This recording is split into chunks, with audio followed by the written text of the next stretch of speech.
কলেজে সবার সামনে একটা ছেলে আমাকে প্রপোজ করেছে।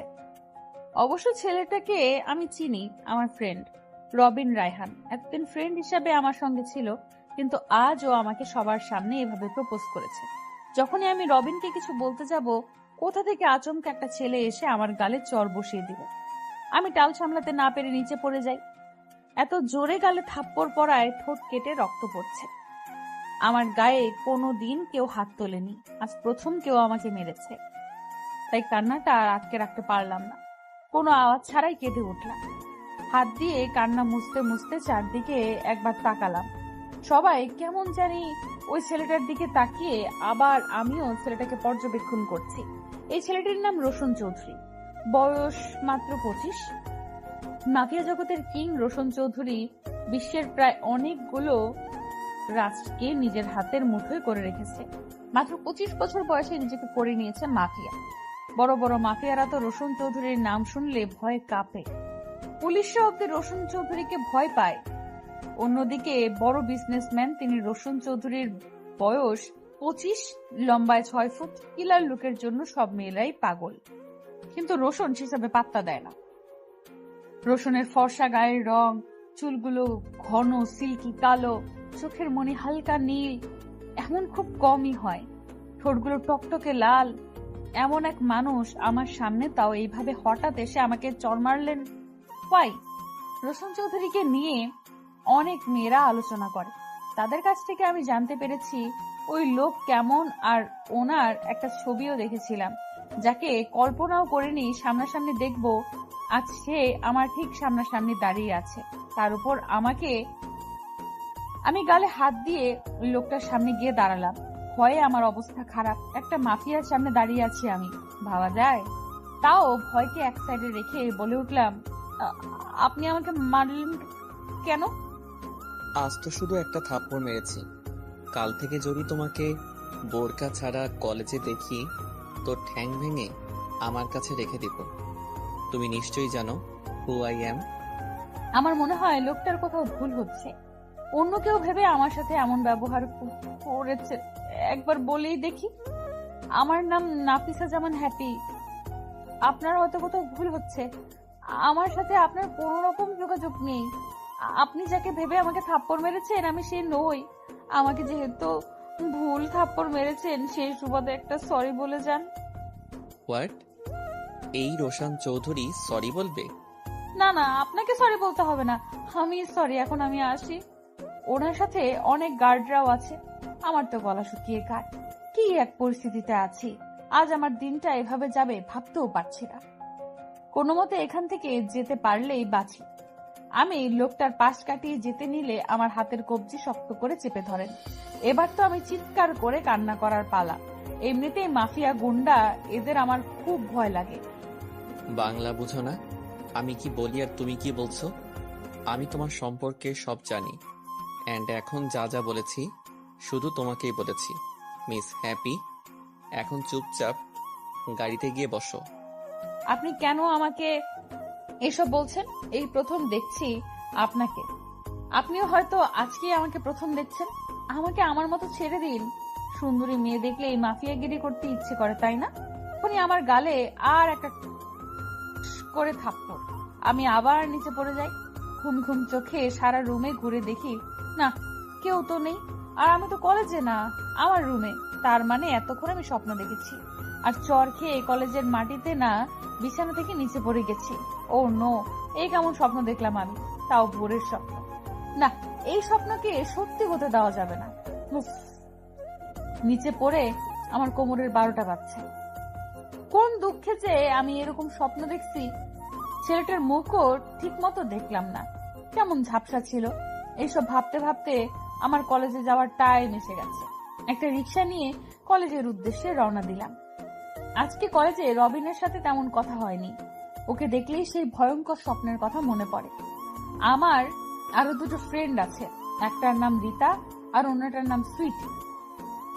গল্প আড্ডা পড়াশোনা করে কলেজ ছুটির সময় এসে গেছে। এখন বাসায় যাবার পালা। আমরা চারজনই গল্প করে করে কলেজের গেটে এসে দাঁড়ালাম। কিন্তু ওই যে হ্যাপির কাপল নামে, হ্যাপি থাকলে কি হবে, দুনিয়ার দুনিয়াতে তো সবাই দুঃখী, বর্তমানে লাল ড্রেস পরার অপরাধে কুকুর যে আমাকে তাড়া করছে। হায় আল্লাহ, এখন আমাকে কে বাঁচাবে? সারা কলেজ ঘুরপাক খাচ্ছি। অবশ্য এখানে আমারও একটু দোষ আছে, ভাগ্যিস কলেজে তেমন মানুষ নেই, না হলে এতক্ষণে আমাকে নিয়ে হাসি তামাশা শুরু হয়ে যেত। কোন রকম গেট খুলেই বাইরে বের হতেই কারো সাথে এমন জোরে ধাক্কা খেলাম, আমি তো হাঁপাতে হাঁপাতে কাহিল। তারপরও যার সাথে ধাক্কা খেয়েছি তার দিকে একবার তাকালাম। একটা ছেলে দেখতে লাল মরিচ, কেমন রাগে ফুঁসছে, এই মনে হয় আমাকে গিলে খাবে। হাউ ডেয়ার ইউ বলে আমার গালে ঠাস। অসভ্য মেয়ে একটা, দেখে শুনে চলতে পারো না? এই মুহূর্তে আমার কি করা উচিত ঠিক বুঝে উঠতে পারছি না। গালে হাত দিয়ে দাঁড়িয়ে আছি, তখনই রীতা এসে বলে, হ্যাপি রে, তুই এটা কি করলি জানিস? কে? আমাদের প্রিন্সিপাল স্যারের ছেলে, তার উপর উনি অনেক বড় বিজনেসম্যান, রোশন আহমেদ। জানিস এই ছেলে কি রাগে, নিজের চোখেই তো দেখলি, আর তার সাথে ধাক্কাটা খেলি। হোয়াট? রোশন? রাস্তায় সবার সামনে আমার ঠোঁটে ঠোঁট ডুবিয়ে দেয় নামকরা বিজনেসম্যান রোশন আহমেদ। নিজেকে ছাড়াতে অনেক চেষ্টা করি, কিন্তু লোকটা একটুও ছাড়লো না। আমার এই মুহূর্তে কি করা উচিত? চিৎকার করে কান্না করব না এর প্রতিবাদ করব? এদিকে রোশন আমার ঠোঁটজোড়া ছাড়ছেই না। এক হাত আমার ঘাড়ে আর এক হাত কোমরে চেপে ধরে আছে, একটুও নড়তে পারছি না। চারদিকে ভিড় হওয়ার আগে রোশনের লোকেরা রোশন আর হ্যাপিকে ঘিরে ধরে, যাতে লোকজন তাদের না দেখে কড়া পাহারা দিচ্ছে। রোশন যখনই আমাকে ছেড়ে দাঁড়ায়, কোনো কিছু না ভেবে এই লোকটার গালে অসভ্য বজ্জাত জানোয়ার একটা, আমাকে টাচ করার অধিকার কোথায় পেলেন? মেয়ে দেখলেই অসভ্যতামি করতে ইচ্ছে করে, তাই না? Shut up. খুব তো নাচতে নাচতে আমার বাবাকে বিচার দিয়ে আসলে। তোমাকে সেদিন থাপ্পড় মেরেছি তো মিস হ্যাপি, পারলে কালো গিয়ে বলো আমি তোমাকে জড়িয়ে ধরে কিস করেছি, তাও তোমার ওই সুস্বাদু ঠোঁটে। লোকটা এত নীচ আমি ভাবতেও পারছি না। আমাকে এভাবে অপমান নাও করতে পারতো। কি এমন করেছিলাম? জাস্ট স্যারকে বলেছিলাম, স্যার আপনার ছেলে সামান্য ধাক্কা লাগায় সবার সামনে আমাকে চর মেরেছেন। আচ্ছা মানলাম স্যার ভুল বশত ধাক্কাটা লেগেছে, তাই বলে মানুষ মাত্রই তো ভুল, তাই না স্যার? আমার ছেলেটা একটু রাগী রে মা, তুই কিছু মনে করিস না, আসলে মা হারা ছেলে তো, বুঝতেই পারছিস। আমি পড়াশোনাতে ভালো, তাই স্যারের কাছে অনেক ফ্রি ভাবে কথা বলি। স্যাররা ব্রিলিয়ান্ট স্টুডেন্টদের সাথে কথাবার্তা বলায় ফ্রি থাকেন, তেমনি আমি আর স্যারকে কিছু বলিনি। বেরিয়ে আসি, বাসায় যাওয়ার পথে রাস্তায় ওই অসভ্য রোশন আমার সাথে এমন করে। আমি আর এক মুহূর্ত লোকটার সামনে দাঁড়াতে পারছি না। কান্না করতে করতে বাসায় এসে পৌঁছালাম। দৌড়ে রুমে গিয়ে দরজা আটকে দিলাম। রাগ হচ্ছে খুব, রাগে রাগে আমার চুল ছিঁড়তে ইচ্ছে করছে। আমি কি খারাপ মেয়ে আমার সাথে এমন করলো? লোকটাকে কখনো ক্ষমা করব না। 3 দিন হলো আমি কলেজে যাই না। মা না যাওয়ার কারণে জানতে চাইলেও আমি বলি শরীর খারাপ লাগছে তাই। কিন্তু আমার কেন জানি বারবার মনে হচ্ছে বাসা থেকে বের হলেই লোকটার সামনে পড়বো, আর আমি চাই না অসভ্য লোকটার সামনে পড়ি। কিন্তু মায়ের চাপে আর ফ্রেন্ডগুলোর চাপে পড়ে যেতে হচ্ছে আজ। রেডি হয়ে যখন বের হব, ভাইয়া বলে ওঠে আজকে নাকি ও দিয়ে আসবে আমাকে কলেজে। ভাইয়ার বাইক আছে, বাইকে করেই নিয়ে যাবে। কলেজের সামনে আমাকে নামিয়ে ভাইয়া চলে গেল। আমি যখন গেটে পা রাখবো, কোথা থেকে কয়েকটা লোক এসে আমাকে জোর করে গাড়িতে তুলে নিয়ে নেয়। আমি চিৎকার করতে পারছি না, মুখ চেপে ধরে। এমন গন্ডারের মতো লোকেদের সাথে আমি আর পেরে উঠতে পারছি না, দম বন্ধ হয়ে আসছে। রোশন আহমেদের ঠিক সামনে আমি দাঁড়িয়ে আছি। একটা সরি বলার জন্য মহাশয় আমাকে এইভাবে গুন্ডা দিয়ে তুলে এনেছেন, ভাবা যায়? শেষে কিনা তার সামনেই আমাকে আসতে হলো, যার জন্য কলেজে আসা বন্ধ করেছিলাম, সেই আবার তারই সামনে। I am really sorry. তোমার সাথে এমন ব্যবহার করা আমার ঠিক হয়নি। আসলে আমার রাগটা কন্ট্রোল করতে পারছিলাম না যখন শুনেছি সামান্য একটা বিষয়ের জন্য তুমি আমার বাবার কাছে নালিশ করে এসেছো। কি ভেবেছেন নিজেকে? আমাকে এইভাবে তুলে এনে সরি বললে এইসব মিটমাট হয়ে যাবে? আপনার মতো অসভ্য ছেলেকে আমি কখনো ক্ষমা করব না। আমি আর এক মুহূর্ত এখানে থাকতে চাই না বলে আমি হাঁটা শুরু ধরলাম, কিন্তু বেশি দূর যেতে পারিনি। আমার হাতটা হ্যাচকা টান দিয়ে লোকটার সাথে মিশিয়ে নেয়। এতে আমার প্রচন্ড রাগ হয়। আমি রেগে কিছু বলতে যাব, ছেলেটা কে ছিল তুমি যার সাথে বাইকে করে কলেজে গিয়েছিলে? আমার সাথে কে থাকবে না থাকবে সেটা দেখা আপনার বিষয় নয়। আর যেই হোক না কেন, আপনার কি? এভাবে ধরে রেখেছেন কেন আমাকে? ছাড়ুন। ভালোবাসি তোমাকে। How funny! প্রথমে আমাকে চড় মারলেন, তারপর সবার সামনে কিস করলেন, আর এখন বলছেন ভালোবাসেন। আপনার কি মনে হয় আপনার মতো আমারও মাথা খারাপ? আমি কি কোনো মেন্টাল রোগী নই মিস্টার রোশন আহমেদ? আপনার মতো নিজ মন মানসিকতার ছেলেকে ভালোবাসবো সেটা কখনো হবার না। I just hate you. আমি আপনার মুখও দেখতে চাই না। তোমাকে পাবো না জেনেও ভালোবেসেছি। ভালোবাসলেই পেতে হবে বিশ্বাস করি না। না পাওয়ার কষ্টটা যেমন, সুখটাও তেমন।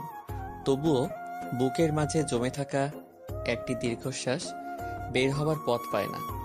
সেই দীর্ঘশ্বাস আঁকড়ে ধরে বাঁচার জন্য তোমাকে চাই। সে যত যুদ্ধ করেই হোক, আমার তোমাকেই চাই। সাইদ, জি স্যার। ওকে ওর বাসায় পৌঁছে দিয়ে আয়। আমার দুটো পা আছে, আমি নিজেই যেতে পারবো। এই মেয়ে বেশি কথা বলা আমি পছন্দ করি না। ওর সাথে যাবে, নয়তো এখানেই থাকতে হবে। চলুন। প্রথম দেখায় কখনো ভালোবাসা হয় না। যা হয় তা হলো ভালো লাগা। আর সেই ভালো লাগা নিয়ে ভাবতে থাকলে সৃষ্টি হয় ভালোবাসার। ভালোবাসি তোমাকে, হ্যাপি। কিরে, আজ এত তাড়াতাড়ি কলেজ থেকে চলে এলি যে? শরীর ভালো আছে তো? ভালো লাগছিল না তাই চলে আসছি। আমি একটু রেস্ট নিব মা, তুমি এখন যাও। কাল সকালে তৈরি হয়ে থাকিস, আমরা নয়নের বিয়েতে যাব। নয়না আপুর বিয়ে? উফ, খুব মজা হবে। ঠিক আছে মা, আমি তৈরি থাকবো। নয়না আমার কাজে। রাতে ছাদের এক কোণায় দাঁড়িয়ে আছি আর ভাবছি আজকের ঘটনার কথা। সত্যি কি লোকটা আমায় ভালোবাসেন? কিন্তু আমার তো লোকটাকে একদমই সহ্য হয় না। না না, একে নিয়ে চিন্তা না করাই ভালো। কানের কাছে শুধু একটাই কথা বাজছে, ভালোবাসি তোমাকে। এখন মনে হচ্ছে সবচেয়ে বিরক্তিকর শব্দ হচ্ছে এইটাই, ভালোবাসি তোমাকে। কেন আমার সাথে এমন হয়? আমার লজ্জা বলতে কিছু নেই। এইভাবে আমার পিছু নিয়েছেন কেন? এটা একটা বিয়ে বাড়ি, আর আজ আমার কাজিনের বিয়ে, আর এখানে কোনো ঝামেলা সৃষ্টি হোক তা আমি চাই না। ভালোই ভালোই আপনি এখান থেকে চলে যান। আমি তোমার জন্য এখানে আসিনি, আমার ফ্রেন্ডের বিয়ে তাই এসেছি। আচ্ছা মানলাম আপনি আপনার ফ্রেন্ডের বিয়েতে এসেছেন, আমাকে এখানে এই নির্জন জায়গায় টেনে আনলেন কেন? তোমার সাথে ওই ছেলে ম্যাচিং করে পাঞ্জাবি পরেছে কেন? ওর সাথে তোমার কিসের সম্পর্ক? হোয়াট? আপনার কমন সেন্স বলতে কিছু নাই? ও আমার নিজের ভাই, বুঝলেন? আর আমি যার সাথে ইচ্ছা থাকবো তাতে আপনার কি? ফাউল ছেলে একটা। ছাড়ুন আমাকে। কেউ দেখে ফেললে আপনারও তো কিছু হবে না, হবে এই হ্যাপির। এইসব পেঁচাল ছেড়ে আপনি আপনার মতো চলুন, আমাকে আমার মতো থাকতে দিন। আমি কি করছি বা কার সাথে থাকছি এইসব বিষয় আপনার না জানলেও চলবে। ভালোবাসি যতটুকু ভালোবাসা যায়। ভালোবাসি ভীষণ ভাবনায়, ভালোবাসি শয়নে স্বপনে, জাগরণে, জানা অজানায়, অসীম ভালোবাসায়। ভালোবাসি বলেই তোমাকে জানতে চাই। তখনই আচমকা বাবা এসে আমাকে টানতে টানতে বাসায় নিয়ে আসলেন। এসে আমাকে রুমে বন্দি করে রাখলেন। আমি কান্না করতে করতে বাবাকে বললাম, বিশ্বাস করো বাবা, ওই ছেলেটার সাথে আমার কোনো সম্পর্ক নেই। তুমি আমাকে ভুল বুঝছো বাবা, প্লিজ আমাকে ছেড়ে দাও। মনে হলো আমার বাবার কথা কানে পৌঁছায়নি। তিনি যেমন জেদ ধরেছেন তেমন কাজ করেছেন। বুঝতেই পারছি বাবা আমাকে এভাবে রোশনের সাথে ক্লোজ দেখে রেগে ফায়ার হয়ে গেছেন। রোশন আমার 2 হাত দেয়ালের সাথে চেপে ধরে দাঁড়িয়েছিল। এখন আমি কি করে বোঝাবো বাবাকে রোশনের সাথে আমার তেমন কিছু নেই, যা আছে ঘৃণা। যেদিন থেকে রোশন নামের স্বপ্নটা আমি দেখেছি, ওই দিন থেকে আমার জীবন নরকে পরিণত হয়েছে। ওই রোশন নামের শত্রুকে কখনো ক্ষমা করব না আমি। আজ আমার সাথে যা যা হচ্ছে সবকিছুর জন্য দায়ী রোশন। কাঁদতে কাঁদতে কখন যে চোখ দুটো লেগে গেছে বুঝতেই পারিনি। মায়ের ডাকে চোখ মেলে তাকাতেই রাত 2টা বাজে, আর আমি দরজার সাইডে বসে ঘুমাচ্ছিলাম। মাকে দেখে হাওমাও করে কেঁদে উঠলাম। মা, বিশ্বাস করো ছেলেটার সাথে আমার কোনো সম্পর্ক নাই। বাবাকে বোঝাও তুমি মা, আমি ইচ্ছে করে কিছু করিনি মা। যাই হোক, বাবার মান সম্মান পোড়াটা যাওয়াসনি তুই। মানে? ছেলেটা সব দিক থেকে খুব ভালো, তোকে বিয়ে করতে রাজি। 7 দিন পরে তোদের বিয়ে তোর বাবা আর রোশনের বাবা মিলে ঠিক করেছেন। আমাকে না জানিয়ে তোমরা ওই বজ্জাত ছেলের সাথে আমার বিয়ে ঠিক করে ফেললে। আমি ওই ছেলেকে বিয়ে করব না মা, তুমি বাবাকে বলে দিও। আমি ওকে একদম সহ্য করতে পারি না। সামান্য একটা ভুলের জন্য আমাকে এরকম একটা শাস্তি দিও না, এটা আমি মেনে নিতে পারবো না। একদিন না একদিন তোকে তো স্বামীর বাড়ি যেতেই হবে, তাই না? আজ যখন আমাদের সম্মান নিয়ে টানাটানি, তোকে তো এই বিয়ে করতেই হবে মা। ওই ছেলের সাথে তোকে শুধু তোর বাবা একা দেখেনি, ওনার সাথে আরো কয়েকজন লোকও ছিল। ঘটনাটা পাঁচকান হওয়ার আগে তোকে এই বিয়ে করতে হবে। তোর বাবাকে যদি বাঁচাতে চাস তাহলে এই বিয়ে তুই করবি। হ্যাঁ মা, হ্যাঁ, আমি রোশন আহমেদকে বিয়ে করব। আমার জন্য তোমাদের কোনো ক্ষতি হোক তা আমি চাই না। আমাকে তোমরা যেমনে বলবে তেমনি চলবো। এই তো আমার লক্ষ্মী মেয়ে। এবার দেখি, হা কর তো, খাবারটা খেয়ে নে, আমি খাইয়ে দিচ্ছি। থ্যাংক ইউ বাবা, তোমাকে অনেক অনেক ধন্যবাদ আমার আর হ্যাপির বিয়ে 7 দিন পর ঠিক করার জন্য। কুল মাই সান, আমিও তোমার মাকে ভালোবেসেই বিয়ে করেছিলাম। আর আমি এটাও বুঝি ভালোবাসা হারালে কেমন কষ্ট পেতে হয়। তাই আমি চাই না ভালোবেসে আমার ছেলেটা কষ্ট পাক।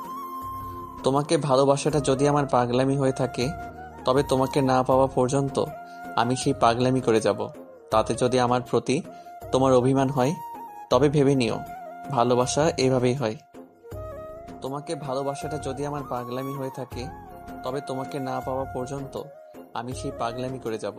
তাতে যদি আমার প্রতি তোমার অভিমান হয়, তবে ভেবে নিও ভালোবাসা এভাবেই হয়। দেখতে দেখতে 5টা দিন পার হয়ে গেল। বিয়ের আর 2 দিন বাকি। 2 দিন পরেই আমি অন্য কারো হয়ে যাব, আর যাকে আমি সহ্যই করতে পারি না তার সাথেই সারা জীবন কাটাতে হবে। এই কেমন বিচার! কি পাপ করেছি আমি?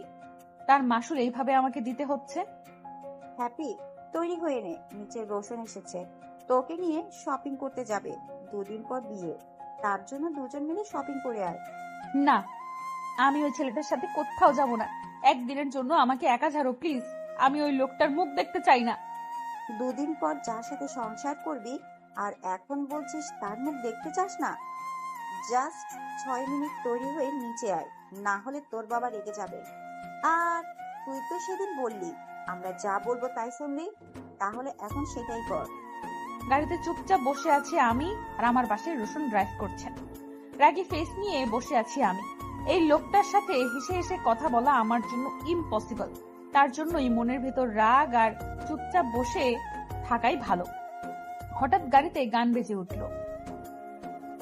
রাতের সব তারা আছে দিনের গভীরে,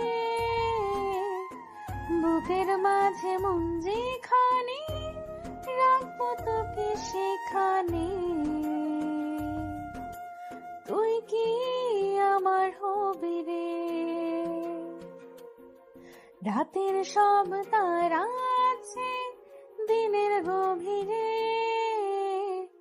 বুকের মাঝে মন যেখানে, রাখবো তোকে সেখানে। তুই কি আমার হবি রে? মন বাড়িয়ে আছে দাঁড়িয়ে, তোর হৃদয়ে গেছি হারিয়ে। তুই জীবন মরণ সবই রে, তুই কি আমার হবি রে? সহ্য তো একটা খাটাস বেটা। আজব একটা খাটাস মাইয়া। উফ, কোন ঝামেলায় পড়লাম! এর সাথে নাকি আমার সারা জীবন থাকতে হবে, ভাবা যায়? বিয়ের শাড়ি গয়না সব রোশনের চয়েসে কেনা হয়েছে। আমাকে কিছু বললে আমি কোনো রেসপন্স দেইনি। যা ইচ্ছা করুক, আমার কি? আমার মতো তো আর বিয়ে হচ্ছে না যে আমি নাচতে নাচতে শাড়ি গয়না কিনবো। যার মতে হচ্ছে সেই কিনুক। কেনাকাটা শেষে একটা রেস্টুরেন্টে নিয়ে আসলেন, 2টো কফি অর্ডার দিলেন। আমি চুপচাপ কফি খাচ্ছি, আর এই লোকটার সাথে একটুও কথা বলার ইচ্ছে নেই আমার। তাই যা বলছেন সব সহ্য করে যাচ্ছি। হ্যাপি মাই বেবি, বলো তো আমরা হানিমুনে কোথায় যাব? What baby? আমি ওনার কোন জন্মের বেবি? এসব কোন ধরনের ন্যাকামি? একদম ন্যাকা সাজবেন না। আপনার জন্য আজ আমার এই দশা, আর আসছেন হানিমুন নিয়া? ঠিক আছে, হানিমুন ক্যান্সেল। এখন আমরা বাসর রাত নিয়ে কিছু আলোচনা করি। আমার আর সহ্য হলো না, ওখান থেকে চলে আসি। গাড়ির কাছে রোশন ও পেছন পেছন আসছে। এসে ধপাস করে গাড়ির সিটে বসে পড়ি। হ্যাপি সোনা, এভাবে চলে এলে কেন? আমাদের আলোচনা তো এখনো শেষ হয়নি। আর একটা কথা যদি আপনি বলেন, তাহলে আমার চেয়ে খারাপ আর কেউ হবে না। খুন? তোমার একমাত্র হবু বরকে তুমি খুন করবে? বিয়ের আগে বিধবা হতে চাও? দেখো হ্যাপি, আমার এত তাড়াতাড়ি মরার শখ নাই। আগে আমাদের বিয়ে, তারপর বেবি। বেবির বিয়ে, তারপর বেবি হবে। ওদেরও বিয়ে, তারপর ওদেরও বেবি। এসব না দেখে তো আমি মরছি না। That's it. এবার মনে হয় আমার মেন্টাল হসপিটালে খোঁজ নিতে হবে। আমি আর পারছি না। এমনিতে রাগে আমার গা জ্বলে যাচ্ছে, তার উপর এই ছেলের বকবকানি অসহ্য। ইচ্ছে করছে নিজের মাথা নিজেই ফাটিয়ে ফেলে। উফ, গাড়ি স্টার্ট দিবেন নাকি আমি গাড়ি থেকে নেমে নিজেই চলে যাব? এভাবে রেগে ফায়ার হচ্ছ কেন? জানো তোমাকে রাগলে পেতনির মতো লাগে। হোয়াট? এই হ্যাপি আর পেতনি? আপনি একটা মহিষ, বাদর, অ্যানাকন্ডা, হনুমান, পেতনির বর, পেতনা। জি ম্যাডাম, লাস্টের কথা একদম সঠিক। আমি তো পেতনির বরই না, মানে পেতনির হবু বর পেতনা। ইচ্ছে তো করছে লাথি মেরে গাড়ি থেকে ফেলে দেই। বজ্জাত লোকটার সাথে কথা বলতে বলতে বাসায় পৌঁছে গেছি। আমি এসেই সোজা আমার রুমে চলে আসি। দেখলাম কয়েকজন বয়স্ক মহিলা আছেন, কি না কি প্রশ্ন ছুড়ে মারবে, তার আগেই আমি গায়েব। আমার ফ্রেন্ডের বিয়ের দাওয়াত দিয়েছি, একটু পরেই চলে আসবে। বিয়ের দিন পর্যন্ত আমার বাড়িতেই থাকবে। রীতা আর সুইটি ওরা দুইটাই বর্তমানে আসছে। এসেই তো জানতে চাইবে আমি কাকে বিয়ে করছি। রোশনের কথা জেনে ওদের সিন ক্রিয়েট কেমন হবে কে জানে। এই এই তোরা কি করছিস? দে আমার মোবাইল। কাকে কল করতে যাচ্ছিস? আরে দে না। তুই তো সেই কখন থেকে বলছি এনা তোর বরের নাম বল, আর তোর হারামি ভাইটাও তো বলছে না। বলি নাম জানলে কি তোর বোরকে আমরা নিয়ে নেব? আহারে, বেচারির মুখটা দেখে নেওয়ার কথা শুনে কেমন চেহারাটা ফ্যাকাশে হয়ে গেছে। ওই বজ্জারটাকে তোরা নিলেই তো আমি বাঁচতাম। আমাদের হ্যাপি তো দেখে হবু দুলা ভাইয়ের ওপর খুব রেগে আছে, কারণটা কি জানতে পারি? আমার বিয়ে রোশন আহমেদের সাথে হবে। হোয়াট? এটা কিভাবে সম্ভব? তারপর সব খুলে বলি ওদের আমার আর রোশনের সম্পর্কে। I hate Roshan. আমি এখনো রোশনকে ঘৃণা করি। আমি যা বুঝতে পারছি রোহান ভাইয়া তোকে ভালোবাসে, তার জন্য এরকম করছে। আমারও তাই মনে হয়। আমার কেন জানি লোকটাকে সহ্যই হয় না রে। আজ ওর জন্যই বাবা আমাকে ভুল বুঝলেন। তার মধ্যে বিয়ের আগে একটা প্রেমও করতে পারলাম না। ভেবেছিলাম আগে একটা প্রেম করব, কিন্তু এই একটা দুঃস্বপ্ন এসে সবকিছু তোলপাড় করে দিল। তোরা জানিস লোকটা মেয়েদের মতো করে কেমন ঝগড়া করে আমার সাথে। আমিও তো একটা মেয়ে, আমি জানি আমরা কেমনে ঝগড়া করি। এই লোকটার সাথে আমি সারা জীবন থাকবো কি করে? সরি রে বান্ধবী, তোর জন্য আমরা কিচ্ছু করতে পারলাম না, পারবো না। কারণ যে রোশন আহমেদ যদি জানতে পারে আমরা তার বিয়ে ভাঙার জন্য উঠে পড়ে লেগেছি, আমাদের আস্ত রাখবে না। গল্প আড্ডা করে আরো একদিন পার হয়ে গেল। আজকে আমার গায়ে হলুদ, আমার বিয়ে, অথচ আমার কোনো রেসপন্স নাই। ঘুমে চোখ দুটো যায় যায় অবস্থা। আমার সাথে রীতা আর সুইটিও সেম অবস্থা। মনে হচ্ছে আমার সাথে ওদেরও বিয়ে হয়ে যাবে। আজকের সকালটা খুব অদ্ভুত লাগছে। মানুষের আনাগোনা শুরু, আমার প্রতি মায়ের কান্না শুরু। বাবা তো আমার সামনে কাঁদছেন না, হয়তো রুমে বসে চুপটি করে কাঁদছেন। আর ভাইয়াকে দেখেও তেমন ভালো লাগছে না, কেমন কাঁদো কাঁদো চেহারা। বাবা মায়ের আদরের মেয়ে, ভাইয়ের আদরের একমাত্র বোন, কালই অন্য কারো পরিবারের একজন হয়ে যাবে। নিজেকে শান্ত রাখার অনেক চেষ্টা করছি, কিন্তু পারিনি। মাকে আর ভাইয়াকে জড়িয়ে ধরে কতক্ষণ কান্না করলাম। এই পৃথিবীতে প্রিয় মানুষগুলো ছাড়া বেঁচে থাকাটা কষ্টকর, কিন্তু অসম্ভব কিছু নয়। কারো জন্য কারো জীবন থেমে থাকে না, জীবন তার মতোই প্রবাহিত হয়। তাই যেটা ছিল না সেটা না পাওয়াই থাক। সব পেলে জীবনটাও একঘেয়েমি হয়ে যায়। মনে রেখো, পৃথিবীর সকল কষ্টই ক্ষণস্থায়ী। এইদিকে বাবা, তুমি ওই মহিলাকে কেন বললে এখানে আসতে? তুমি জানো না আমার ওই মহিলাকে একদম সহ্য হয় না। দেখো বাবা, এই বাড়িতে আমরা মাত্র দুইজন পুরুষ মানুষ। এই বাড়িতে তো একজন মহিলা তো অবশ্যই প্রয়োজন। তাই তোর ফুপিকে বলেছি আসতে, একটু ম্যানেজ করে নিস। আমার মায়ের নামে বাজে কোনো কথা যেন ওই মহিলার মুখে না শুনি, এটাই আমার শেষ কথা। রাতে ড্যান্স ফাংশন হবে, তাই রীতা, সুইটি, ভাইয়া প্রোগ্রামের আয়োজন করছে। কে কোন গানে নাচবে সেটাই আমার গায়ে হলুদে লাগানোর পর্যায়ে শেষ। ধীরে ধীরে অনুষ্ঠান শুরু হয়। मैं तेरी आँखों में रहता हूँ, तुझे पता न चले, तेरे हर पल में गुजरा हूँ, तुझे पता न चले, करे तो फिर क्या करे, तेरे बिना कैसे जिए, आँखों में प्यार लिए, बोलो कहाँ कहाँ फिरे, सजनी पास बुलाओ ना, कि दिल आज टूटा है, आज टूटा है सजन मान जाओ ना कि वो आज रूठा है, आज रूठा है, कोई उसे मनाए ना, जाने जा दिल तुझे ही चाहे ना। জালরাজ ব্র্যান্ডের সব গানই আমার ভালো লাগে। হঠাৎ এই গান লাউড স্পিকারে বাজায়, ভালোই লাগছে। হয়তো ভাইয়া গানটা সিলেক্ট করেছে। ভাইয়া তো জানে আমার প্রিয় গায়ক কে, তাই হয়তো। ধর, কে ফোন করেছে?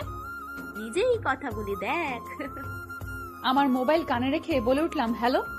কি করো বউ? বুঝতেই পারছি এটা কে হতে পারে। নৃত্য পরিবেশন করি। ওলে আমার বউটা এত নাচানাচি করে না। এখন আমি তোমার কাছে নেই, যদি পায়েটাই লাগে তখন কি হবে? আমার পায়ে লাগলে তো তোর কি? কাল বিয়ে আর এখন ফোন করে বলে কি করো, তাও বউ। শালা বজ্জাত। কি হলো বউ, ফোন কেটে দিলে কেন? আরে আমি কার সাথে কথা বলছি? বউ তো কল কেটে দিয়েছে। জানি না ভালোবাসার আলাদা আলাদা নিয়ম আছে কিনা, তবে আমি কোনো নিয়মে তোমাকে ভালোবেসেছি তাও জানি না। শুধু এইটুকু জানি আমি তোমাকে অনেক অনেক ভালোবাসি। কিরে, দুলা ভাইয়ের সাথে একটু কথা বললি? তোরা আমার বান্ধবী না শত্রু? কেন, দুটোই তো হতে পারে। বোঝাই যাচ্ছে এই দুজনকে হাত করেই ফেলেছে ওই বজ্জাতটা। বাসর ঘরে স্বামীর এমন রূপ আমি মেনে নিতে পারছি না। লোকটা তো ভালোবেসেই আমায় বিয়ে করেছে, তাহলে আমার সাথে এমনটা কেন করছে? কি হলো, কথা কানে যায় না? এই রুমে তুমি থাকতে পারবে না, যাও বারান্দায় গিয়ে ঘুমাও। তোমার সাথে এক রুমে থাকা আমার পক্ষে সম্ভব না। বাহ, কাল পর্যন্ত যে মানুষের আমার প্রতি প্রেম উতলিয়ে পড়ছিল, আর বিয়ের পর সেই আসল মুখোশ দেখিয়ে দিলেন। শুন, আমারও আমার মতো একটা লোকের সাথে এক রুমে থাকার কোনো ইচ্ছে নেই। যত সব বলে আমি বিছানা থেকে উঠে পড়ি, কিন্তু হাতে একটাও বালিশ নেই। বারান্দায় গিয়ে পাটা বাড়াতেই রোশন আমাকে টেনে ওর বুকের সাথে মিশিয়ে নেয়। কি হলো, আমি তো চলেই যাচ্ছি, এভাবে জড়িয়ে ধরলেন কেন? একটা ধাক্কা দিয়ে। একদম আমার কাছে আসার চেষ্টা করবেন না। আবার আমার হাত ধরে টেনে ওনার সাথে মিশিয়ে নিলেন। আমি ছাড়ানোর চেষ্টা করি। ভালোবাসি তোমাকে কিভাবে বলো? আমার এই মিষ্টি বউটিকে বারান্দায় শুতে দেই। তোমার সাথে সারা জীবন থাকবো বলেই তো এত কিছু। একটু আগে তো একটু ভিলেন রূপী অ্যাক্টিং করছিলাম। ওমা, তাই নাকি? একটু আগে উনি ভিলেন রূপী অ্যাক্টিং করছিলেন, তাহলে তো এবার আমার পালা। এমন অ্যাক্টিং করব যে আজ রাতটাই ওনার বৃথা যাবে। আজ না আমাদের বাসরাত, আসো ময়না পাখি, তোমাকে একটু আদর করে দেই। দাঁড়া বেটা বজ্জাত। আমার পা দিয়ে খুব জোরে ওনার পাটায় পাড়া দিই। মুহূর্তেই আমাকে ছেড়ে আহ বলে আর্তনাদ করেন। আমি ছাড়া পেয়ে এক দৌড়ে বারান্দায় গিয়ে দরজা আটকে দেই। আমি এমন একটা কাণ্ড করব নিশ্চয়ই উনি ভাবতেই পারছেন না। কিছুক্ষণ যাওয়ার পর, আমার লক্ষ্মী মিষ্টি সোনা বউটা, দরজাটা খোলো না গো। আমি না তোমার একটা মাত্র আদরের স্বামী? তাহলে আমার সাথে এমনটা করছো কেন বউ? দেখো, এই বাসরাত নিয়ে মেয়েদের কত স্বপ্ন থাকে, তেমনি আমারও আছে। আমার এই স্বপ্ন ভেঙো না তুমি। এবার আর আমি হাসি থামাতে পারিনি। একা একা হেসেই চলেছি। কথার কি ছিরি, মেয়েদের স্বপ্নের সাথে ওনার সম্পর্ক কি? রাত প্রায় 1টা বাজে। আমি বারান্দায় এখনো জেগে আছি। ধীরে ধীরে দরজা একটু ফাঁক করে দেখি বজ্জাতটা নাক টেনে ঘুমাচ্ছে। এতক্ষণ তো এই সুযোগের অপেক্ষায় ছিলাম। ভাবতেই কেমন আনন্দ হতে লাগলো। পাটা খুব ধীরে ধীরে ওয়াশরুমের দিকে যাচ্ছি। তারপর অর্ধেক বালতি পানি এনে তাতে 3 বোতল ফ্রিজ থেকে জল মিশিয়ে এনে ওনার সারা গায়ে ঢেলে দিই। কিছু বুঝে ওঠার আগে আমি উধাও। বারান্দায় এসে ছিটকানি লাগিয়ে দেই। তারপর মন ভরে নিঃশ্বাস নিতে থাকি। আমার সাথে ভিলেনি মশকরা, তাই না? এবার বোঝো বাছা ধন, এই শীতে বরফের জল কেমন লাগে না। কিন্তু কোনো আওয়াজ আসছে না কেন? ওনার কি কিছু হয়েছে? হঠাৎ একটা চিৎকার ভেসে আসলো, সাপ সাপ বউ, আমাকে সাপে এসে মেরে ফেললো, বাঁচাও। সত্যি কি কোনো সাপ? আমি কিছু না ভেবেই দরজা খুলেই রুমে ঢুকে পড়ি। এ কি, রুম এত অন্ধকার কেন? এই যে শুনছেন, কোথায় আপনি? আর কিছু বলতে পারছি না। আমার মুখ চেপে ধরে ধাক্কা দিয়ে বিছানায় ফেলে দিয়ে আমার উপর শুয়ে পড়লেন। কানের কাছে মুখ এনে বলতে লাগলেন, আমার বউটা এত বোকা জানা ছিল না। এই দোতলাতে সাপ আসবে কোথা থেকে? বরং জানো, পেতনি এসেছিল আমার গায়ে, জল ঢেলে চলে গেছে। ও মা গো, বউ আমাকে মেরে ফেললো গো। আমাকে পেতনি বলা, তাই না? ইচ্ছা মতো ওনাকে কিল চিমটি দিয়েই যাচ্ছে। আর কিভাবে পারলো লোকটা আমাকে বোকা বানাতে? আমিও আস্ত একটা বোকা, সাপ বললেই ছুটে চলে আসলাম। কিন্তু এত মেরেছি, লোকটা একটুও আমাকে ছাড়লো না, আরো শক্ত করে জড়িয়ে ধরলো। শেষমেশ আমিও ক্লান্ত হয়ে উপর হয়ে ওনাকে জড়িয়ে ধরে শুয়ে পড়লাম। সকালে ঘুম ঘুম চোখে নিজের দিকে তাকিয়ে দেখি আমি এদিকে আর আমার শাড়ি অন্যদিকে, আর আমার পা একটা ওনার উপর আর একটা বিছানায়। কি এক পরিস্থিতি হয়েছে আমার। ভাগ্যিস লোকটা ঘুমে, না হলে নিশ্চয়ই আমার দিকে ড্যাব ড্যাব করে তাকিয়ে থাকতো। কোন রকম শাড়িটা পেঁচিয়ে ওয়াশরুমে চলে যাই, ফ্রেশ হয়ে নিচে নেমে আসি। মাথায় ঘোমটা দিয়ে এসেই দেখি আমার ফুফি শাশুড়ি বসে কফি খাচ্ছেন। আমি ওনার কাছে গিয়ে সালাম করলাম। একটা অল্প বয়সী মেয়ে এসে আমার হাতে 2 কাপ কফি এনে দিল। আগে একটা তোমার শ্বশুরকে দিয়ে আসো, তারপর রোশনকে, পরে এসে তুমি খাবে। আমিও চুপচাপ ওনার কথা মেনে চললাম। শাশুড়ি মা নেই, থাকলে নিশ্চয়ই ফুফির মতো আদেশ করতেন। প্রথমে বাবাকে গিয়ে কফি দিলাম। বাবা রেডি হয়ে বসেছিলেন, হয়তো কলেজে যাচ্ছেন। আমি কফি দিয়ে সালাম করে চলে আসতে নিলে বাবা বলে উঠলেন, শোন মা, কাল থেকে তুইও আমার সাথে কলেজে যাবি। একটু পরেই তোর বই সব চলে আসবে। বাবা আমি পড়াশোনা করব। অবশ্যই, এমন ব্রিলিয়ান্ট স্টুডেন্ট কি পড়াশোনা ছাড়া মানায়? Thank you sir. সরি বাবা। এখন বজ্জাতকে কফি দেওয়ার পালা। কে জানে এখনো শুয়ে আছেন কিনা। রুমে ঢুকতেই ওনার উন্মাদ শরীরের উপর আমার চোখ পড়ল। গোসল করে মাত্র এসে শরীরে শুধু একটা টাওয়াল পেঁচানো। আমাকে দেখা মাত্রই ওনার 2 হাত দিয়ে বুক ঢেকে বলে উঠলেন, সিসি, তোমার লজ্জা শরম বলতে দেখি কিছু নেই। এভাবে দরজায় নক না করে চলে এলে এখন আমার কি হবে গো? আমার তো সব শেষ হয়ে গেল। ঢং দেখে আর বাঁচি না। দরজা লাগালেই তো পারতেন। আর সে যাই হোক, আপনার শরীর তো আর কোনো পরনারী দেখেনি, দেখলে আপনার বউই দেখেছে। তাতে তো ঢং করার কি আছে? তা তো বটেই, তুমি তো আমার একটা মাত্র আদরের বউ। তাহলে এটা দেখে কি হবে? এটাও না হয়। এই এই একদম এ কাজ করবেন না, অসভ্য ছেলে একটা। কোন রকম দৌড়ে কফির কাপ রেখে ওখান থেকে চলে আসি। বাইরে এসে বড় বড় নিঃশ্বাস নিতে থাকি। আমার নাকি লজ্জা শরম নেই। বেটা খাটাস বজ্জাত একটা, একটু থাকলে তো নিশ্চয়ই টাওয়ালটা খুলে ফেলে দিত। কি বেলজ্জাহীন ছেলে রে বাবা। ওনার ফুফি আজ বিকেলে চলে গেছেন, কিন্তু একটা বিষয় আমি লক্ষ্য করলাম। রোশন আর ফুফির মাঝে কোনো ঝামেলা আছে, না হলে ওরা ঠিক মতো কথা বলতো। কিন্তু বিষয়টা কি হতে পারে? রুমে যেতেই আমার সামনে মোবাইল হাতে উনি একটা ছবি দেখালেন। সেটা দেখে রাগে নিজেকে আর আটকে রাখতে পারিনি। কি করব যখন ভেবে পাচ্ছি না, ঠিক তখনই ওনার হাত থেকে মোবাইলটা নিয়ে একটা আছাড় মেরে ভেঙে ফেলি। এরকম অসভ্যতামি করার মানে কি? আর আপনি তো তখন শুয়েছিলেন, এটা কখন তুললেন? আর এরকম একটা মেয়ের ছবি তুলতে আপনার লজ্জা করে না? নিশ্চয়ই আমার লজ্জা করেনি, কারণ আমি তো পরনারীর ছবি তুলিনি, আমার বউয়ের ছবি তুলেছি। কি বলো? অসভ্য একটা, আমার কথা আমাকেই ফেরত দিচ্ছে। এমন ছবি কেউ তুলে ঘুমের মধ্যে আমার শরীর তোলা, তাও একটা শাড়ির জায়গায় আর আমি অন্য জায়গায়? কি সাংঘাতিক ব্যাপার। এমন একটা নিষ্পাপ ছেলে এমন করবে ভাবা যায়? 3 বছর পর রায়হান ফিরছে দেশে। দেশে ফেরার একটাই উদ্দেশ্য, রায়হানের ভালোবাসার মানুষকে আপন করে নিজের করে পাওয়া। এতদিন এই দিনের অপেক্ষায় ছিল রায়হান। তার একমাত্র ভালোবাসার মানুষ নাফিসা জামান নিশাদকে একটাবার দেখার জন্য উতলা হয়ে পড়েছে। কখন পৌঁছাবে সে তার মায়ের কাছে? সে তার মায়ের কথা রেখেছে। এখন তো মায়ের কথা রাখার পালা, নিশাদকে রায়হানের সাথে বিয়ে দেওয়া। কোনো এক কুয়াশা ভেজা সকালে দেখেছিলাম তোমায়। দেখেছিলাম সাদাসিধে সাজে, এলোমেলো চুলে মুখ ঢেকে যায়, আর পাগল হয়ে যাই আমি। কি নিষ্পাপ চাহনি তার, চোখের ভাষায় বলে দিতে চায় আমিও ভালোবাসি নিশাদ। হ্যাপি নাম চেঞ্জ করে নিশাদ রাখা হয়েছে। আজ ভাইয়া এসেছে ওর সাথে বাসায় নিয়ে যাওয়ার জন্য। কয়েকদিন ওখানে থেকে আসবো। বাবা আর ওনাকে বলে বেরিয়ে পড়ি। আসার সময় দেখলাম ওনার চেহারা একদম মলিন হয়েছিল। মুখ ফুলিয়ে বলে উঠলেন, ঠিক আছে যাও, তাড়াতাড়ি আসবে। ভাইয়া পাশে ছিল তাই কিছু বলতে পারেনি। অবশেষে বাসায় এসে পৌঁছলাম। এদিকে না, একটা নজর আগে নিশাদকে দেখে আসি কেমন আছে। আমার যা টস হয়েছিল, তারপর না হয় বাসায় যাব। কলিং বেল বাজতেই আমি গিয়ে দরজা খুলে দিই। রায়হান ভাইয়া, আপনি কেমন আছেন ভাইয়া? ভালো, তুই কেমন আছিস নিশাদ? জি ভাইয়া, আমিও ভালো আছি। ভেতরে আসুন।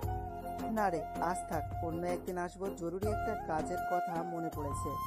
আঙ্কেল আন্টিকে আমার তরফ থেকে সালাম জানিয়ে দিস। রায়হান ভাইয়ের সাথে আমার পরিচয় ছিল 4 বছর, 1 বছরের একটু আধটু কথা হতো। আর 3 বছর থেকে ওনাকে দেখতে পাইনি। কোথায় হয়তো চলে গিয়েছিলেন উনি। যেহেতু আমার বড় ভাইয়া বলে ডাকি, লোকটা এমনিতে খুব ভালো, কেমন সম্মান দিয়ে কথা বলেন। কিন্তু আজ এতদিন পর ওনার চাহিদা কেমন তৃষ্ণার্ত। হঠাৎ আমার ফোনের রিং বেজে উঠল। হ্যাঁ, বজ্জারটা কল দিয়েছে। আসতে না আসতে এই কল দেওয়া শুরু। এখন রিসিভ না করাই বেটার মনে করি।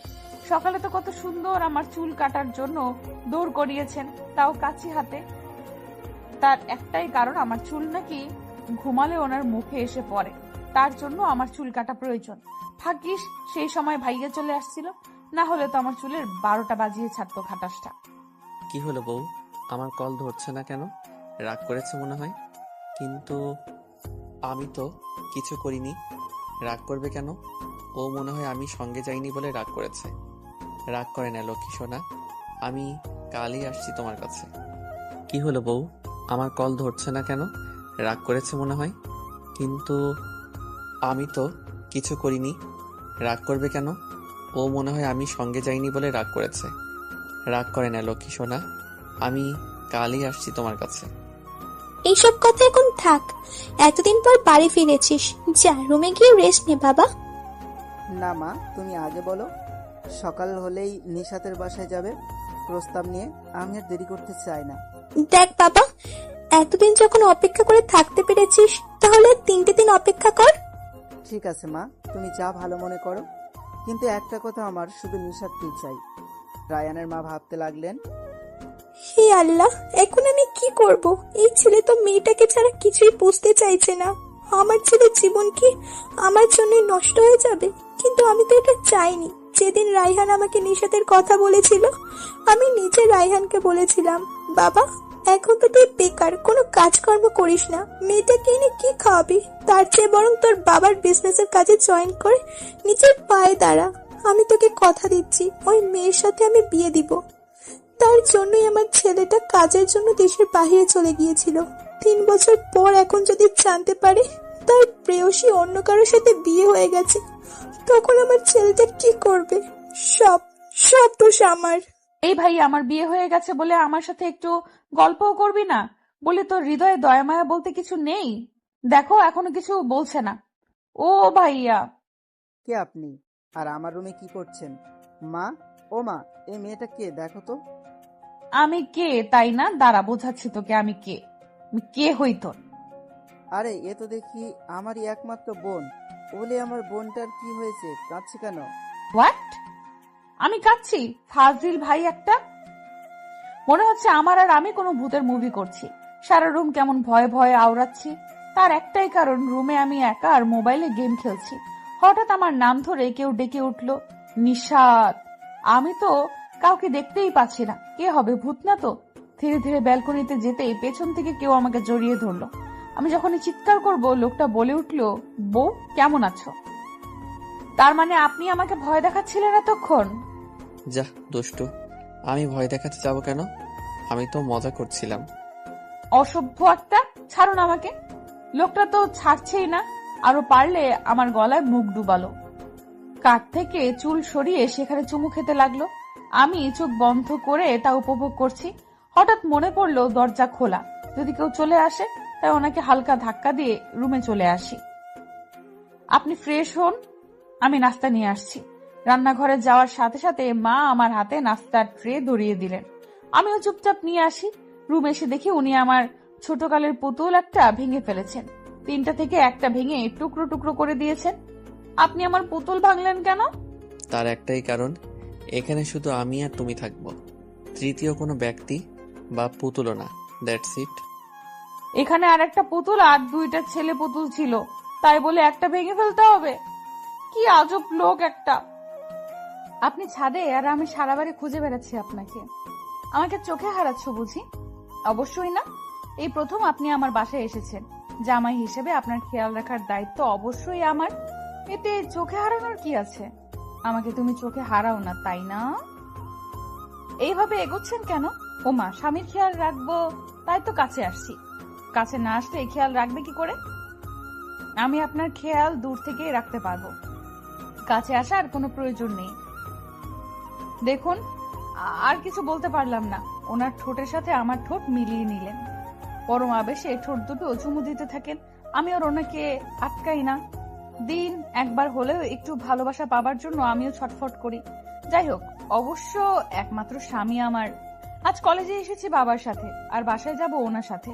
তাই ছুটি হওয়ার সাথে সাথে রীতা, সুইটি, রবিনকে ক্লাসে ফেলে চলে আসি আমি গেটে। এসে দেখি উনি গাড়িতে হেলান দিয়ে দাঁড়িয়ে আছেন। আমাকে দেখার সাথে সাথে একটু এগিয়ে আসলেন। আমিও এগোতে লাগলাম। আমাদের ঠিক মাঝখানে এসে দাঁড়ান রায়হান ভাইয়া। ওনাকে এইভাবে আমার সামনে দাঁড়িয়ে থাকতে দেখে কেমন অপ্রস্তুত হয়ে উঠি। ভাইয়ার পেছনে উনি দাঁড়িয়ে আছেন। ভাইয়া, আপনি এখানে কিছু বলবেন? আয়, তোকে বাসায় ড্রপ করে দিয়ে আসি। ওইদিকেই যাচ্ছিলাম, তাই ভাবলাম তোকেও সাথে করে নিয়ে যাই। থ্যাংক ইউ ভাইয়া। আসলে আমি ওনার সাথে চলে যাব। ও, আপনাকে তো পরিচয় করিয়ে দেওয়াই হয়নি। ইনি হচ্ছেন আমার স্বামী, রোসান আহমেদ। নিশাতের মুখে স্বামী শব্দ শুনে রায়হানের বুকে চিনচিন ব্যথা শুরু হলো। কি বলছে এসব নিশাত? ওর স্বামী মানে কি? না না, এটা হতে পারে না। নিশাত শুধু আমার, অন্য কারো না। হয়তো নিশাত আমার সাথে ফাজলামি করছে, কিন্তু ও তো এমন মজা আমার সাথে কখনো করে নাই। নিশাতের মুখে মিষ্টি হাসি দেখিয়ে রায়হান তার হাত বাড়িয়ে দিল রোশনের দিকে। হাই মিস্টার রোশন, আমি রায়হান চৌধুরী। রোশন হ্যান্ডশেক করে বলে, হ্যালো। তা নিশাত বিয়ে কবে করলি? বুকে পাথর চেপে কথাটা বললাম। হয়তো এক্ষুনি চোখের জল টপ করে গড়িয়ে পড়বে। জি ভাইয়া, 15 দিন হলো। 9 তারিখে বিয়ে হয়েছে। ও, আসলে আমি জানতাম না। এতদিন দেশের বাইরে ছিলাম তো তাই। আচ্ছা ভাই, ভালো থাকিস। একদিন না হয় রোশনকে নিয়ে আমাদের বাসায় আসিস। আপনি কি হয়েছে, এভাবে রেগে আছেন কেন? ছেলেটার সাথে তোমার সম্পর্ক কি ছিল? যা বলছি তার সঠিক উত্তর দাও। ওনারা আমাদের প্রতিবেশী ছিলেন। আমাদের বাসার পাশে রায়হান ভাইয়ার বাসা ছিল। তারপর তাদের কিছু একটা হয়েছিল, ওখান থেকে চলে যান। আর 3 বছর পর ভাইয়া দেশে এসেছেন। আমাকে দেখেই ভাইয়া ভালো মন্দ জিজ্ঞাসা করেন, আর কিছু না। ঠিক আছে, গাড়িতে বসো। এদিকে রায়হান তার বাড়িতে ঢুকেই ভাঙচুর শুরু করে। একটার পর একটা জিনিস ভেঙেই চলেছে। মা, তুমি আমার সঙ্গে প্রতারণা করেছো। তোমার কথা তুমি রাখোনি মা। আজ আমার চোখের সামনে নিশাত অন্য কারো। মা, তুমি ভাবতে পারছো আমার নিশাত অন্য কারো হয়ে গেছে? শান্ত হ বাবা, এমন করিস না আর। আমার একটা ভুলের জন্য তুই তোর ফুলের মতো জীবন নষ্ট করিস না। দেখবি নিশাতের চেয়েও সুন্দর মেয়ে তোর জীবনে আসবে। আমার সুন্দর কোনো মেয়ে চাই না মা, আমার শুধু নিশাতকে চাই। তুমি প্লিজ আমার নিশাতকে এনে দাও। এটা যে আর সম্ভব না রে বাবা। নিশাতের স্বামী আছে, ওর একটা সংসার আছে, ও কখনো আসবে না। রায়হান আর কোনো কথা না বলে ওর রুমে চলে যায়, দরজা আটকা দেয়। এদিকে রায়হানের মা দরজায় ধাক্কা দিতে দিতে ক্লান্ত হয়ে চলে গেলেন। চলেই যদি যাবে তবে কেন এসেছিলে আমার সাজানো জীবনে? ভালোই তো ছিলাম, একা একাই পথ চলতে শিখেছিলাম, চলছিলামও বেশ ভালোই। হঠাৎ করে এই জীবনে এলে তুমি, স্বপ্নের রাজ্যে ভাসিয়ে দিয়ে চলেও গেলে দূরে। মাঝখানে এলোমেলো করে দিলে আমায় সাজানো পৃথিবীটাকে। অবশ্য এখানে তোমার কোনো দোষ নেই। পারিনি বলতে তোমায় কতটা ভালোবাসি আমি। আমার এই মন জুড়ে শুধুই তুমি ছিলে, পারিনি তোমায় আগলে রাখতে। আই লাভ ইউ নিশাত, ভালোবাসি তোমাকে, ভালোবেসে যাবো। হাই সুইটার, কেমন আছো তুমি? কতদিন দেখা হয় না বলো তো। হোয়াট? যে দেখি উনি কারোর সাথে ফোনে কথা বলছেন। ওহ বেবি, তুমিও না কি যে বলো। তোমাকে দেখবো বলে আমারও মন কেমন আকুল হয়ে উঠেছে। ওকে, কালই আসবে। আমার আর তর্স হয়েছে না কখন তোমায় দেখবো। আচ্ছা ভাই, ভালো থেকো। কি হলো এটা? উনি কার সাথে এভাবে কথা বললেন, তাও বেবি বলে? ও মাই গড, উনি কি গার্লফ্রেন্ড আছে? আমাকে কি ধোকা দিচ্ছেন উনি? কিন্তু এ কেমন ধোকা? বউয়ের সামনেই গার্লফ্রেন্ডের সাথে ফোনে কথা। ডাল মে কুচ কালা হ্যায়। কাল পর্যন্ত ওয়েট করি, যদি কোনো তেরি বেরি দেখি তাহলে ওনার একদিন কি আমার একদিন।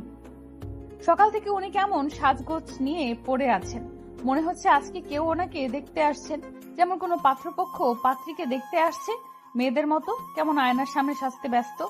কোনো ছেলে এমন হয় আমার জানা ছিল না। আমি কাজের ফাঁকে ফাঁকে ওনার দিকে তাকাই। আজ কলেজের ছুটি, ওনারও অফিস বন্ধ, শুধু বাবা বাসায় নেই, একটা কাজে বেরিয়েছেন, আজ নাও আসতে পারেন। শোনো, পাশের রুমটা একটু দেখো পরিষ্কার আছে কিনা। ও এখানে এসে আজ থাকবে। ওটা কে? একটু পর আসলেই দেখতে পাবে। কেমন রহস্য হাসি দেখতে পাচ্ছি। কি করতে চাচ্ছেন উনি? নিশ্চয়ই এমন কিছু করবেন যা আমার জন্য একদম ভালো হবে না। কি সেটা?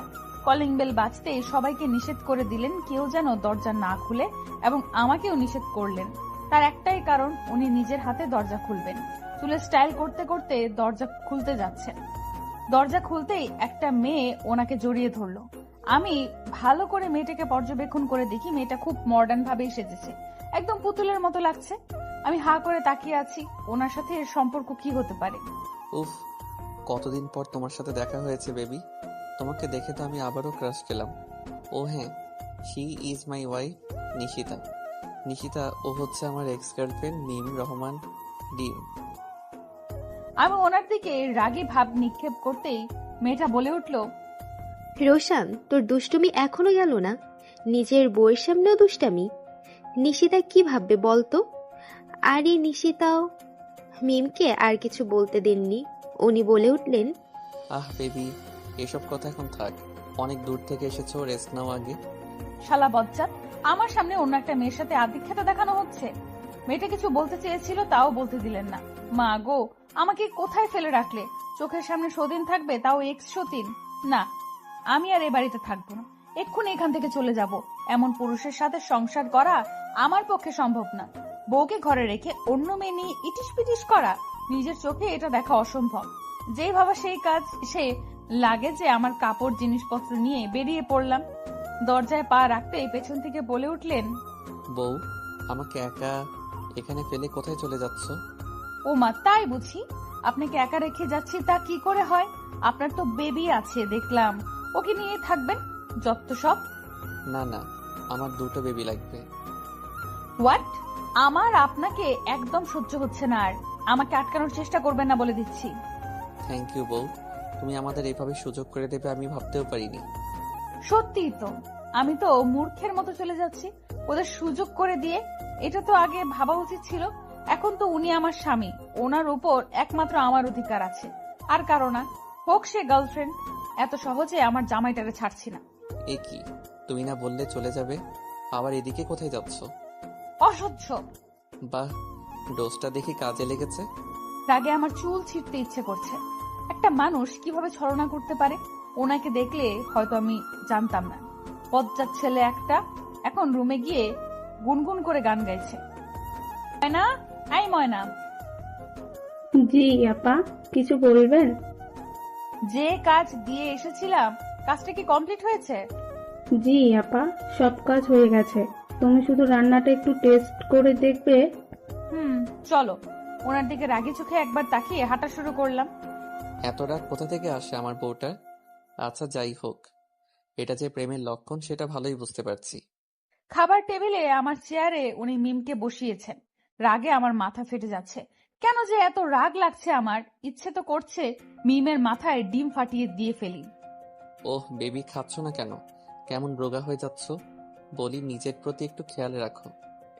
ও মাই সুইট বয়ফ্রেন্ড, তুমি তো আছোই আমার খেয়াল রাখার জন্য।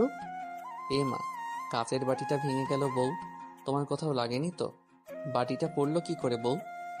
আমি ইচ্ছে করে ভেঙেছি, দরকার হলে আবারও ভাঙবো। ময়না, আরো কয়েকটা বাটি এনে দে। ও চাইছে যখন ভঙ্গ। নাও বউ, এখন তুমি ইচ্ছে মতো সব ফেলে দাও। ওহ রোশান, অনেক হয়েছে দুষ্টামি, এবার মেয়েটাকে একটু শান্তি দে তো। শোনো নিশাত, রোশান আর আমি কলেজ লাইফের ফ্রেন্ড। আসলে একদিন কলেজে ওকে বলেছিলাম আমার বয়ফ্রেন্ড হয়ে একটু অভিনয় করতে, একটা ছেলেকে দেখানোর জন্য। সেই থেকে আমার সাথে ফাইজলামি করে যাচ্ছে, শেষ পর্যন্ত বউয়ের সামনেও একই দুষ্টামি। বেবি তুমি বানিয়ে বানিয়ে কথা কেন বলছো বলো তো? রোশান, আমি আর বসে না থেকে ওখান থেকে চলে আসি ছাদে। ফোঁটা ফোঁটা বৃষ্টি পড়ছে, আকাশে একটাও তারা নেই, কেমন শীতল বাতাস বয়ে যাচ্ছে। বাতাসে শরীরটা শিউরে উঠে। 2-3 ঘন্টা ধরে মনে হচ্ছিল একটা ঝড় বয়ে গেছে, কোথাও শান্তি পাচ্ছিলাম না। এখন মনটা হালকা লাগছে। মনের ভেতর যে তুফান চলছিল তা মুহূর্তেই বিলীন হয়ে গেছে। কেন এমনটা হলো? ওনার ধারে কাছে কোনো মেয়ে দেখলে আমার কেন এমন হয়? আমি কি তবে লোকটাকে ভালোবেসে ফেলেছি? ভালোবাসা শব্দটা হয় না কখনো পুরনো, হয় না কখনো মলিন, হয় না ধূসর কিংবা বর্ণহীন, যা শুধু রংধনুর রঙে রঙিন। হোক না সেটা এপার কিংবা ওপারের, তারপরও ভালোবাসা তো শুধু ভালোবাসাই। নিশাদকে দেখে তো মনে হলো ও তোকে ভালোবাসে। তাহলে এমন কেন করছিস ওর সাথে? এইটাই তো দেখতে চেয়েছিলাম, তাই এমন করছি। বউটাকে রাগাতে আমার হেব্বি লাগে। ফাজিল ছেলে একটা। তুই কোনোদিনও শোধরাবার নস। আগে যেমন ছিলি এখনো তেমন, কিন্তু আগের রাগটা আর এখন নেই। রাতে কি হলো? আমার বউটা এমন চুপচাপ হয়ে আছে কেন? এখনো কি রেগে আছে? দেখি তো একবার। হঠাৎ পেছন থেকে কেউ জড়িয়ে ধরলো আমাকে। কি হয়েছে আমার বউটার? এমন বাংলা পাঁচের মতো মুখ করে আছে কেন? কি বললেন আপনি? না না, কই কি বললাম? আমি তো এটাই বলতে চেয়েছি যে অনেক রাত হয়েছে, এভাবে বসে না থেকে শুয়ে পড়ো। আমার কাজ আছে, আপনি শুয়ে পড়ুন, আমাকে নিয়ে এত ভাবতে হবে না। ও মা, কি কাজ আছে? আমিও তোমাকে সাহায্য করি, চলো। আর তুমি আমার একটা মাত্র বউ, তোমাকে নিয়ে ভাববো না তো পাশের বাসার নানিকে নিয়ে ভাববো নাকি? আসো, দুজনে মিলে কাজ করি। তোর এই কার সাথে কথা বলছি আমি? মিথ্যা বলেও শান্তি নেই, ফাজিল একটা। আপনাকে কষ্ট করে আমার কাজ করে দিতে হবে না, আমি আমার নিজের কাজ নিজেই করতে পারবো। বলেই আমি আলমারি থেকে সব কাপড় নামিয়ে গুছিয়ে রাখতে শুরু করি। কি আর করব, মিথ্যা যখন বলেছি একটা না একটা কাজ তো করতেই হবে। কি হলো? আমার বউয়ের গোছানো জিনিস আবার কেন গুছিয়ে রাখছে? সমস্যা নেই, আমিও একই কাজ করতে পারি। আরে আপনাকে তো বলেছি আমি নিজেই করতে পারবো। আহ বউ, তোমার কষ্ট আমি মেনে নিতে পারছি না, একটু সাহায্য করতে দাও তো। কিছুক্ষণ পর যাক, কাজ শেষ, এবার তো কি? আদর। বুঝে গেছি উনি এখন কি চাইছেন। আমিও না বোঝার ভান করে হাই তুলে বলি, খুব ঘুম পেয়েছে আমার, আমাকে ডিস্টার্ব করবেন না। বলেই আমি ওপাশ হয়ে শুয়ে পড়ি। বেচারার মুখ দেখার মতো মনে হয়। ধীরে ধীরে কেউ আমার উপরে উঠছে। কে সেটা দেখার জন্য চোখ খুলে তাকিয়ে দেখি বজ্জাতটা আমার উপর আধশোয়া হয়ে শুয়ে আছেন। তার নিঃশ্বাস আমার উপর আছড়ে পড়ছে। কিছুক্ষণ আমার দিকে তাকিয়ে থেকে আমার ঠোঁটের দিকে এগিয়ে আসছেন। আমি বিরক্তির সাথে কিছু বলতে যাব, অমনি ওনার ঠোঁটের সাথে আমার ঠোঁট মিলিয়ে নেন। কেন জানি আমারও আজ ইচ্ছে করছে ওনাকে ভালোবাসতে, তাই আমি ওনার সাথে তাল মিলিয়ে ভালোবাসার সাগরে ডুব দেই। ওনার ঘাড়ে গলায় চুমাতে রাঙিয়ে দেই। আজকে কারো মনে কোনো ঘৃণা নেই, আছে শুধু ভালোবাসা। কয়েক মাস পর সকালে ফ্রেশ হয়ে রান্নার কাজ সেরে নাস্তা করে আমি আর রোশান বেরিয়ে পড়ি। আমি কলেজে আর রোশান অফিসে। বাবা একটু অসুস্থ, তাই ওনার সাথেই যেতে হচ্ছে। গাড়ি থেকে নামার সময় উনি আমাকে জড়িয়ে ধরে কপালে কিস করেন। আমি মুচকি একটা হাসি দিয়ে চলে আসি। যতক্ষণ না কলেজের ভেতরে ঢুকছি ওনার গাড়ি ততক্ষণ ছিল। মনে হচ্ছে আমি ক্লাস 2 এর বাচ্চা। একটা মেয়ে, আজ তো দেখি আমার ফ্রেন্ড একটাও আসেনি, তার মানে সারাটা ক্লাস আমাকে একাই কাটাতে হবে। আমার শরীর কেমন যেন লাগছে, গা গুলিয়ে বমি আসার মতো। আর এক মুহূর্ত এখানে থাকতে পারবো না, গুরুতর কিছু হবার আগে এখান থেকে যেতে হবে। তাই একজন মিসকে শরীর খারাপ বলে চলে আসি কলেজ গেটে। কিন্তু এখানে যে আমার জন্য মহা বিপদ দাঁড়িয়ে আছে আমি ভাবতেও পারিনি। কয়েকটা লোক আমাকে ধরে ইয়া বড় একটা গাড়িতে তুলে নেয়। এরকম অবস্থায় আমি আর চোখ খুলে থাকতে পারিনি, সেখানেই জ্ঞান হারাই। বিপদ যখন আসে তখন সেটা না জানিয়েই হঠাৎ আসে। এদিকে রোশানের মন অস্থির হয়ে আছে, কোনো কাজে মন লাগাতে পারছে না। কখন কলেজ ছুটির সময় আসবে সেই অপেক্ষায় আছে। এক এক করে সবাই চলে যাচ্ছে, নিশাতের কোনো খবর নেই। রোশানের সারা শরীর কেমন ঘেমে যাচ্ছে। নিশাতের কোনো দেখা না পেয়ে রোশান কলেজের ভেতরে ঢুকে পড়ে। ওখানে একজন মহিলাকে দেখে রোশান এগিয়ে যায়। নাফিসা জামান নিশাত, ও কোন ক্লাসে বলতে পারেন? ও হ্যাঁ, ও তো অনেক আগেই চলে গেছে। মেয়েটার শরীর খারাপ লাগছিল, তাই আমাকে বলে চলে গেছে। ধন্যবাদ। বলেই রোশন এক মুহূর্ত ওখানে না দাঁড়িয়ে চলে আসে গাড়ির কাছে। যখনই গাড়ি খুলতে যাবে বয়স্ক একটা লোক এসে বলে, স্যার, আপনার যদি আপত্তি না থাকে তাহলে একটা কথা বলি। জি বলুন। আমি সকালে খেয়াল করে দেখেছি আপনি একটা মেয়েকে কলেজে নিয়ে গিয়েছিলেন, আর ঘন্টাখানিক পর মেয়েটি এখানে দাঁড়িয়েছিল। তারপর কয়েকটা লোক এসে মেয়েটিকে গাড়িতে করে তুলে নিয়ে যায়। আমি আড়াল থেকে সবকিছু দেখেছি স্যার। আপনার যদি কোনো উপকার হয় তাই বললাম।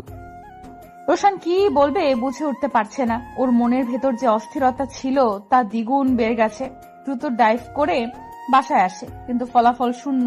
রোশন নিশাদ চিৎকার করে মাটিতে বসে পড়ে। ভাইয়া, আপনি আমাকে এখানে তুলে এনেছেন কেন? দেখুন, আমার স্বামী চিন্তা করবেন আমার জন্য, আমার এক্ষুনি যেতে হবে বলে আমি বিছানা থেকে উঠে পড়ি। কি হলো ভাইয়া, আমার হাত ধরেছেন কেন? ছাড়ুন, যেতে হবে আমার। আমি তোমাকে যেতে দিব না এখান থেকে, কারণ আমি তোমাকে ভালোবাসি নিশাত। পারছিলাম না তোমায় ভুলে থাকতে। দেখো, আমার দিকে একবার তাকিয়ে দেখো, বড্ড বেশি ভালোবেসে ফেলেছি তোমায়। আমাকে ছেড়ে যেও না প্লিজ, পারবো না তোমাকে ছাড়া থাকতে। তুমি আমার ভালোবাসা, আমি তোমার জান। ভালোবাসার ফুল দিয়ে লিখবো তোমার নাম। তুমি আমার ময়না পাখি, আমি তোমার টিয়ে। তোমায় আমি রাখবো বুকে ভালোবাসা দিয়ে। বাহ, দিন দিন আমার বরটা রোমান্টিক হয়ে যাচ্ছে। তুমি বলতে চাইছো আমার মধ্যে কোনো রোমান্টিকতা নেই? তখনই আমাদের ছেলে ছোট ছোট পা দিয়ে হেঁটে এসে তার বাবাকে জড়িয়ে ধরল। হ্যাঁ বাবা, চলো আমরা খেলা করি। আমার দিকে তাকিয়ে, আর হ্যাঁ, তোমার ব্যাপারে রাতে দেখব। কি অসভ্য ছেলে একটা। এইদিকে যে করেই হোক আমার ছেলের বিনিময়ে আমি ওর ছেলের প্রাণ চাই। এতদিন ধরে তোমরা সামান্য একটা ছেলেকে আনতে পারছো না। বেশ চেঁচিয়ে কথাগুলো বললেন রানা চৌধুরী।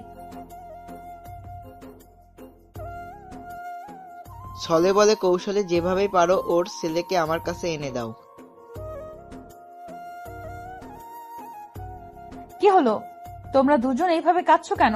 রান্নাঘর থেকে ছেলের কান্না শুনে রুমে এসে দেখি বাবা ছেলে দুজনে বসে বসে কাঁদছে।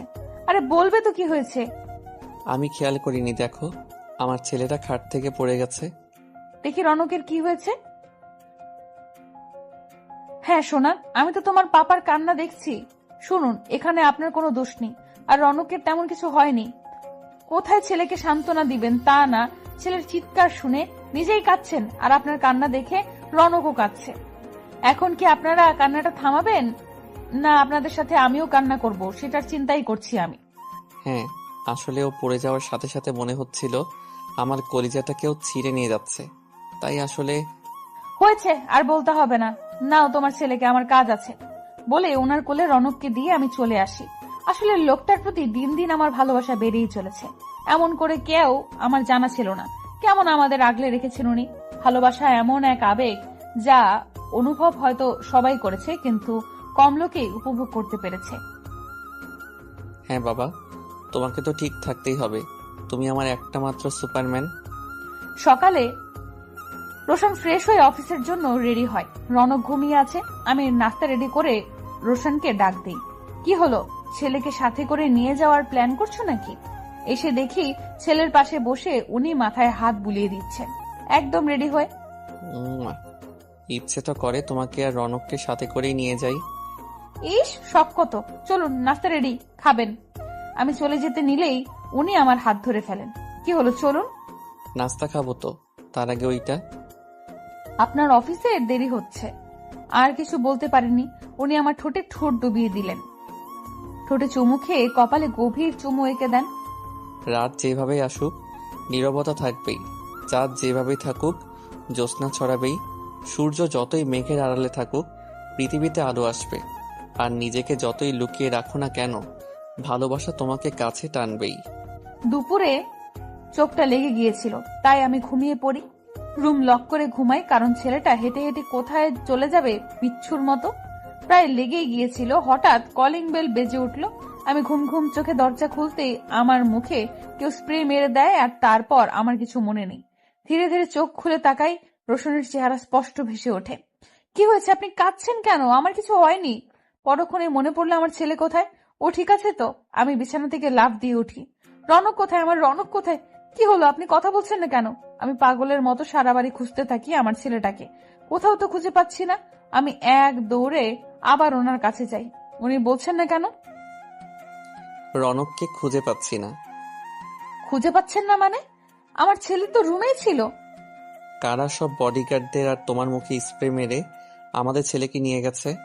কি মিস্টার রোশান আহমেদ, ছেলের কান্না কেমন লাগছে? কে আপনি?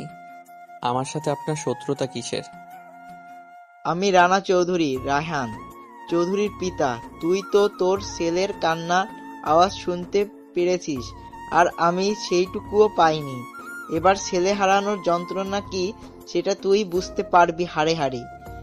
না না, আমার ছেলের কোনো ক্ষতি করবেন না। আপনি যা চাইবেন আমি তাই দিব, প্লিজ। দয়া করে আমার ছেলের কোনো ক্ষতি করবেন না। তাহলে দে, আমার বুকে আমার ছেলেকে ফিরিয়ে দে। পারবি তো দিতে, নাকি আমার ছেলেকে তুই? না, আপনার ছেলে বেঁচে আছে, আমি আপনার ছেলেকে ফিরিয়ে দেব। আমার নিষ্পাপ ছেলের কোনো ক্ষতি করবেন না, ওকে ছাড়া আমি বাঁচব না। ছেলের বেঁচে থাকার সংবাদ শুনে স্বস্তির নিঃশ্বাস ছাড়লেন রানা। চোখের কোণে কান্না জমে আসলো। একটা মাত্র ছেলে, 3টা বছর না দেখে, আদর না করে, ছেলের মায়াবী মুখ না দেখে কাটিয়েছেন। এক পাশে রোশন, নিশাদ আর রায়হান, অন্য পাশে রানার কোলে রনক দাঁড়িয়ে আছে।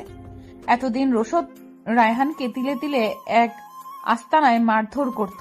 যে হাত দিয়ে নিশাতের শরীরে আঘাত করেছিল সেই হাত গরম জল ঢেলে দিত। এমন অত্যাচার, রায়হানের অবস্থা খুবই খারাপ। কেমন নিস্তেজ হয়ে দাঁড়িয়ে আছে। এত কিছুর পর রায়হানকে শুধু বাঁচিয়ে রেখেছিল তিলে তিলে মারার জন্য, কিন্তু আজ এই পরিস্থিতিতে রায়হানকে আনতে বাধ্য হয়েছে রোশন। ছোট্ট ছোট্ট পায়ে হেঁটে আসছে রনক তার বাবা মায়ের কাছে, আর নিস্তেজ রায়হান হেঁটে চলেছে তার বাবার কাছে। রোশন নিশাদ ছেলেকে পেয়ে চুমু দিতে লাগলো। রায়হান ছেলেকে জড়িয়ে ধরে কান্না করে দেয়। কি অবস্থা করেছে আমার ছেলেটাকে! আমি ওই রোশানকে ছাড়বো না। না বাবা, তুমি ওদের আর কোনো ক্ষতি করো না। না, আমি আমার পাপের শাস্তি পেয়েছি, এতে ওদের কোনো দোষ নেই। হারিয়ে যাব একদিন, আমি রব না এ ভুবনে চিরদিন। ক্ষমা করে দিও, তোমরা আমায় ভুল করে থাকি যদি ক্ষমা করে দিও। বাঁশবাগানে বা গোরস্থানে হয়তো দেবে মোরে কবর, তোমরা আমায় ভুলে যাবে, রাখবে না আমি জানি আমার কোনো খবর। পড়বে কি মনে আমার কথা, ফেলবে কি অস্ত্র কোনোদিন? ছোট্ট মাটির ঘরে আমার দেহ নিতর হয়ে পড়ে রবে। আধার এ কবরে আলোর প্রদীপ কেহ নাহি কব। জাল ব্যথা করবে না কেউ, জানি আমার পাশে কাটাবো একাকী রাত্রি দিন। আমাকে ক্ষমা করে দিও নিশাত, একটু ভালোবাসার জন্য তখন আমি পাগল হয়ে গিয়েছিলাম, তাই তোমার সাথে আমি। প্লিজ পারলে আমাকে ক্ষমা করো বলেই রায়হান চলে যায়। আমরাও আমাদের ছেলেকে নিয়ে চলে আসি বাসায়। ভালোবাসা এমন একটা বস্তু যা কখনো আপনাকে হাসাবে, কখনো আপনাকে কাঁদাবে, কখনো মধুর স্বপ্ন দেখাবে, কখনো হৃদয় ভেঙে চুরমার করে দিবে, কখনো সুখের সাগরে ভাসাবে, আবার কখনো কষ্টের অথই জলে ডুবাবে। তবুও মানুষ ভালোবাসে, তবুও মানুষ স্বপ্ন দেখে, কারণ এই সব আছে বলেই হয়তো মানুষ বেঁচে থাকে।